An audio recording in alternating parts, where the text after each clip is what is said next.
বিধানসভায় রাজ্য বিধানসভার বিরোধী দলনেতা শুভেন্দু অধিকারী এবং তৃণমূল নেতা উত্তরবঙ্গ উন্নয়ন মন্ত্রী উদয়ন গুহর বাগবিতণ্ডা নিয়ে দিনহাটায় শুভেন্দু অধিকারীর কুশপুতুল দাহ করল তৃণমূল কর্মী সমর্থকরা।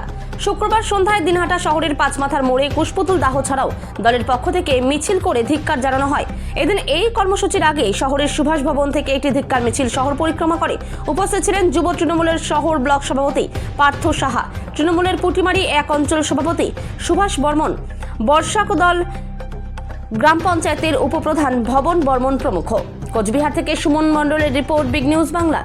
সবাই দেখেছেন বিধানসভায় শুভেন্দু অধিকারী উদয়ন গুহরকে তার বাবাকে নিয়ে যে কটাক্ষ করেছে, যে বাজে কথা বলেছে, যে কুৎসা অপবাদ করেছে, তারই বিরুদ্ধে দিনহাটার মানুষ আজকে আমরা প্রতিবাদ দেখালাম এবং শুভেন্দু অধিকারী কুশপুত্তলিকা আমরা চৌপতির মাঝখানে দাহ করলাম।